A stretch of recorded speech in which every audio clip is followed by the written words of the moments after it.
हज़रात मोहतरम, अभी मैं आपको एक मैसेज और पैगाम देना चाहता हूँ कि पीर तरीक़त रहबर राह शरीयत हज़रत अल्लामा अशाह सैयद मोहम्मद फ़ारूक मियाँ चिश्ती दामत बरकातुल कुद्सिया की आमद होने वाली है।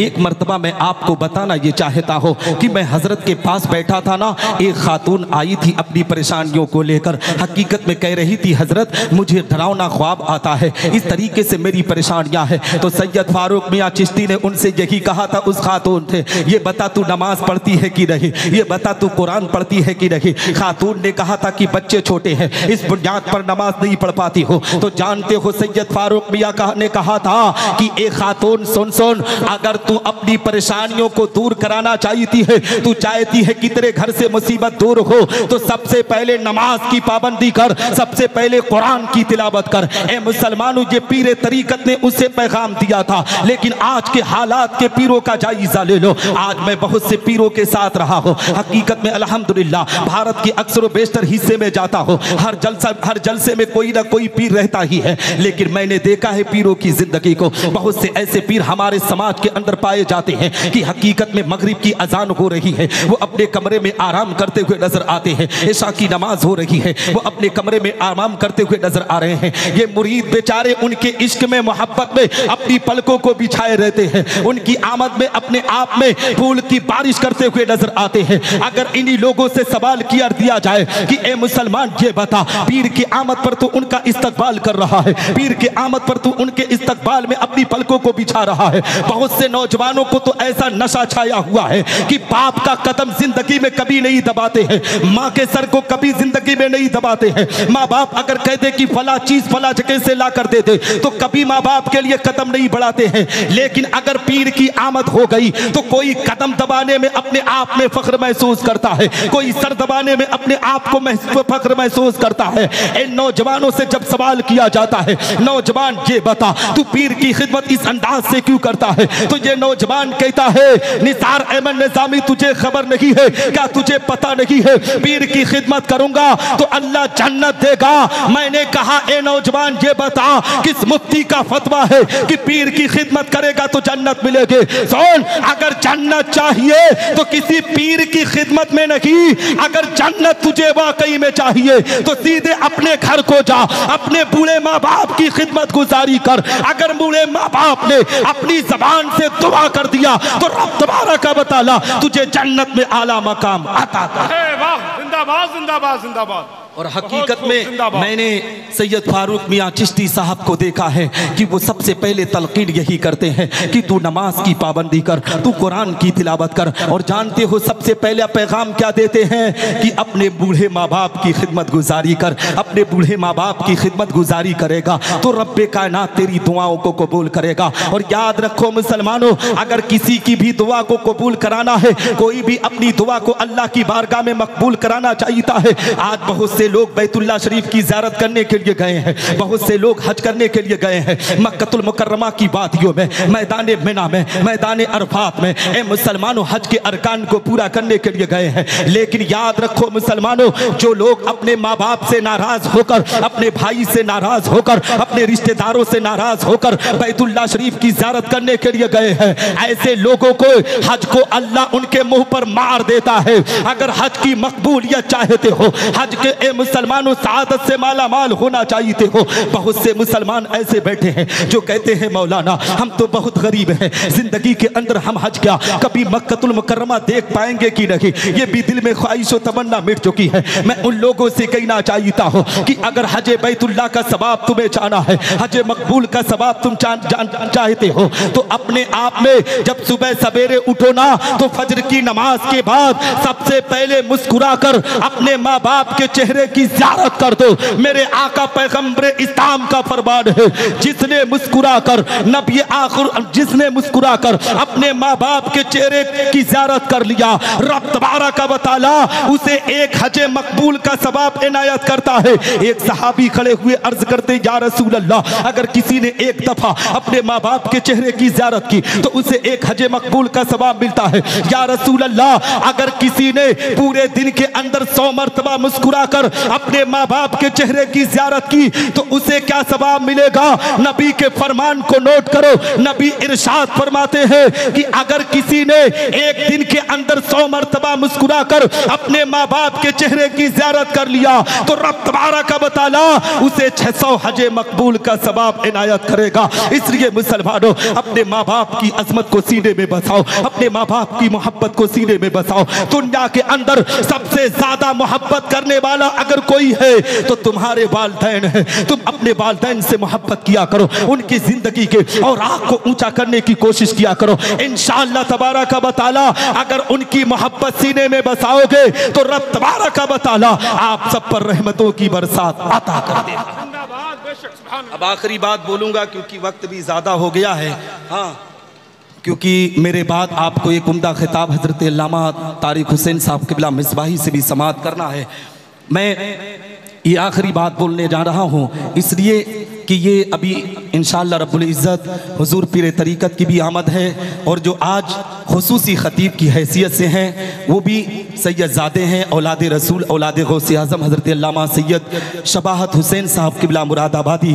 तो मैं आप सबको ये पैगाम देना चाहता हूँ, ये मैसेज देना चाहता हूँ कि आप हज़रात हकीकत में सैयदों का एहतराम किया करें, सैयदज़ादों से मोहब्बत किया करें। इसलिए मुसलमानों की आज हम जो कुछ भी है ना, हकीकत में इन्हीं के जद्द अमजद के सदक़े में अल्लाह ने हम सबको अता किया है। नमाज मिली तो पैगम्बर के सदक़े में, रोज़ा मिला तो नबी के सदक़े में, हज की सआदत मिली तो नबी के सदक़े में। ए मुसलमानों, कौली व फेली इबादत मिली तो उसी पैगम्बर के सदक़े में अल्लाह ने अता किया है। आप पूछेंगे कैसे, तो आओ मैं आपको बताता चलो। हज़रत अब्दुल्ला इब्न अब्बास की भी रिवायत आपकी निगाहों के सामने रखता चलो। हज़रत अब्दुल्ला इब्न अब्बास बयान फरमाते हैं कि एक मरतबा हज़रत मूसा अलैहिस्सलातु वस्सलाम को हे तूर पर पहुँचे, अल्लाह की बारगाह में बचलते हैं, रब की बारगाह में अरीज़ा पेश करते हैं। ए रब तबारक व तआला, आज तूने मुझको एक ऐसी नेमत से नवाजा है कि पूरी दुनिया में इस नेमत से किसी इंसान को न नवाजा। रब्बे कायनात इरशाद फरमाता है, ए मूसा मैंने तेरे दिल को मुतवाज़े पाया इसलिए मैंने तुझको नवाज दिया,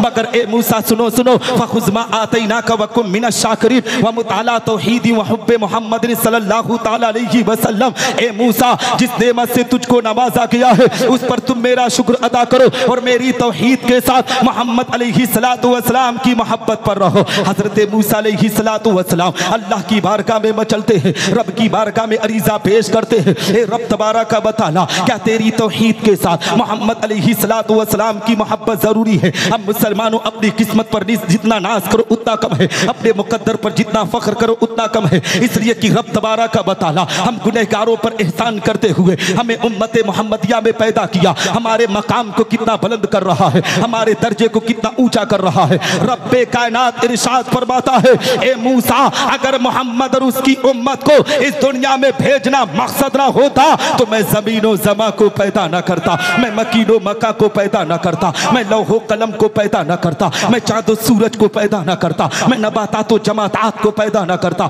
मैं हैवानात व मखलूकात को पैदा न करता, हत्ता कि ए मूसा मैं तुझे भी पैदा न करता। हदीस कुदसी है, रब तबारक व तआला का फरमाने आली शान है, अल्लाह रब्बुल इज्जत इरशाद फरमाता है, लौला कलमा अज़हरतु रब्बो बिज्जा, ए महबूब अगर तुझे दुनिया में भेजना मकसद ना होता तो मैं अपनी रबूबियत का ऐलान ना करता। जब इस हदीस कुदसी पर आला हजरत अजीबुल बरकत मुजद्दिद मिज्जत माजिया व हाजरा इमाम इश्क व मोहब्बत की नजर पड़ी तो पुकार उठते हैं बरेली की मुकद्दस जमीन से, वो जो न थे तो कुछ ना था, वो जो न थे तो कुछ ना था, वो जो न हो तो कुछ ना हो, जान है वो जहान की, जान है तो जहान है। नारे तकबीर, नारे रिसालत, फैज़ाने अहले बैत, उलमाए अहले सुन्नत, मसलके आला हज़रत, नारे तकबीर, जिंदाबाद जिंदाबाद जिंदाबाद। हज़रात मोहतरम, इस रिवायत से पता चला ना कि हकीकत में आज जो कुछ भी अल्लाह ने पैदा किया है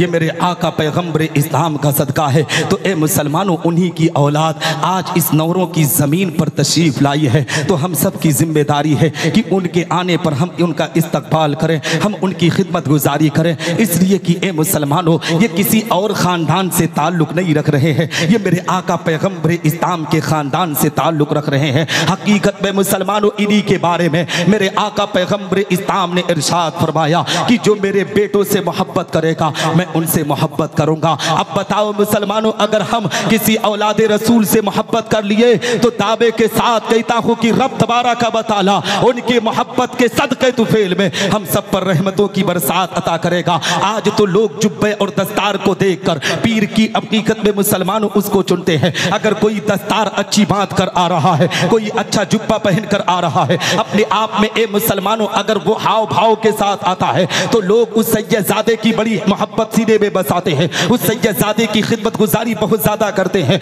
लेकिन अगर कोई सादा मिजाज सैयद आ जाए ना तो लोग उसको कबूल करने के लिए अपने आप में तैयार नहीं होते हैं। मुसलमानों, ये तुम्हारी शान नहीं है।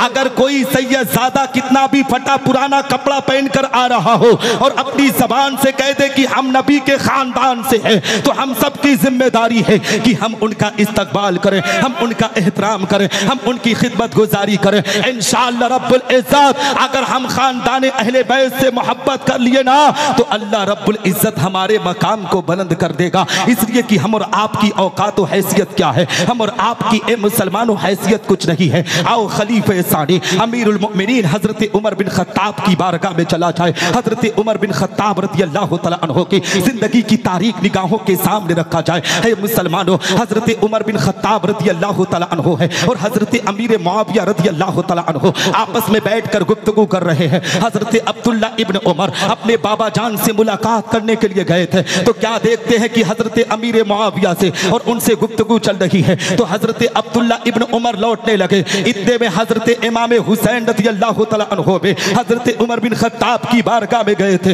हाजिरी देने के लिए कुछ काम की वजह से। जब देखे कि अब्दुल्ला इब्न उमर वापस आ रहे हैं तो हजरत इमाम हुसैन रज़ियल्लाहु तआला अन्हु भी वापस हो गए। जब कुछ दिनों के बाद हजरत उमर बिन खत्ताब और इमाम हुसैन से मुलाकात हुई, हजरत इमाम हुसैन से हजरत उमर बिन खत्ताब ने कहा था, सैयदजादे आप क्यों नहीं आते हैं हमारे घर पर कभी कभी।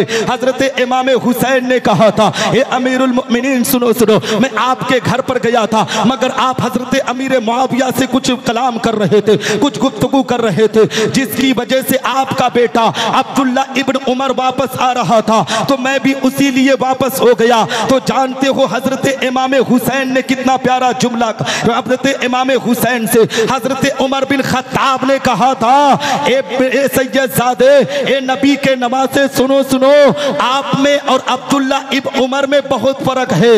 हकीकत में मुसलमानों, उमर बिन खत्ताब ने कहा था अपनी दस्तार को उतार कर कि ये जो हमारे सर में जो बाल उगा है ना, ये हमारे आप ही लोगों का सदका है, ये पैगंबर इस्लाम का सदका है। हमारी औकात क्या है कि हम आपको मना कर देते। तो ए मुसलमानों, जब खलीफे सानी अमीरुल मोमिनीन हजरत उमर बिन खत्ताब इन सैयदजादों का एहतराम करते हैं, इन सैयदजादों से मोहब्बत करते हैं, इनके मकाम को समझते हैं, तो हम और आपकी हैसियत क्या है कि हम इनसे बुग़्ज़ व इनाद रखें। हमारी जिम्मेदारी है कि हम पैगंबर इस्लाम के दुलारों से अपने आप में इतनी मोहब्बत करें कि अपनी जिंदगी को इन्हीं के नाम पर कुर्बान कर दे।